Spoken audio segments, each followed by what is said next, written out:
So one of the ways I was screwing around with this was using the high frequency, which contracts a lot of muscle tissue.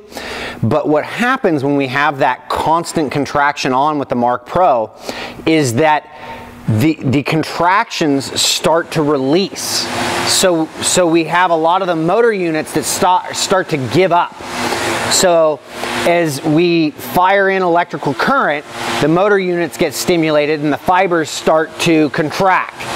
Well, after some time, the motor units start to give up and the tissue starts to relax. So when we have tissue, what I found was when we had tissue that was really banged up, if we applied the high frequency to that area and left it on, all of a sudden the tissue would start to release. And so we got a release out of the tissue. So let me show you real quick how this works.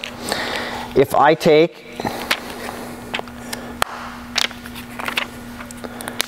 here and I set it here on my forearm, we're looking for the big tissue, set on the black, turn it on to high, and I turn it on. I start to get a contraction and you can see my hand start to freeze up. Okay, so that hand starts to contract up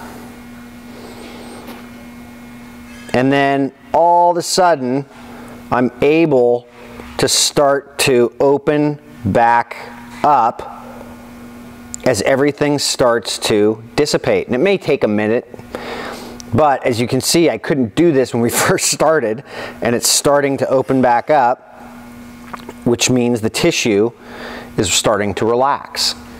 And almost there.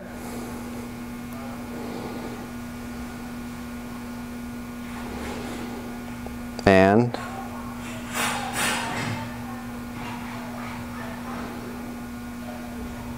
boom. So as soon as we get the relax to happen, we know that the tissue has started to release.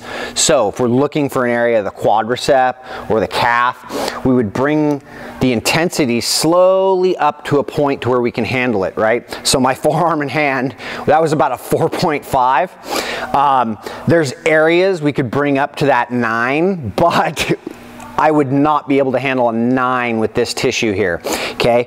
That would have me in full contraction. It would be probably way too painful. At any rate, you take it up to a point to where this is your tolerance, and let it just settle in until the tissue starts to give way. And once it gives way, we know we've released some of the tissue. Now, there is a little caveat. There may be a little soreness afterwards because you are actually firing a lot of muscle fibers, and so that contractions and the stimulation of that is going to cause a little bit more damage than normal, because you can actually fire off more contractions than you can by independently doing this, unless you're of course in some really stressful, high stressful situation where you're mommy lifting a car off of the baby, right? So in essence, this is one of the ways that we've used to help relieve a lot of the tissue damage or knots, things like that in the tissue that have really become debilitating for us. So we finished with the high frequency, all right? Now, we want to take this, turn the intensity completely off, turn it on to low, then turn it up to a pump on the low frequency that we can handle. So this is about a 6.8, about a 7. That's pretty intense for me. In fact, one of the prescriptions that we put out is probably not going above a 7 at this area on the body, just because of how small the area is. So the contractions up at a 9, yeah, that's pretty uncomfortable at that point. So you want to bring it to a point to where we're just getting enough contraction, was about 6.5. Even down to 6, and I could leave it there for 5, 10, 15 minutes, and then we can flush the area, and that'll help out with what just happened.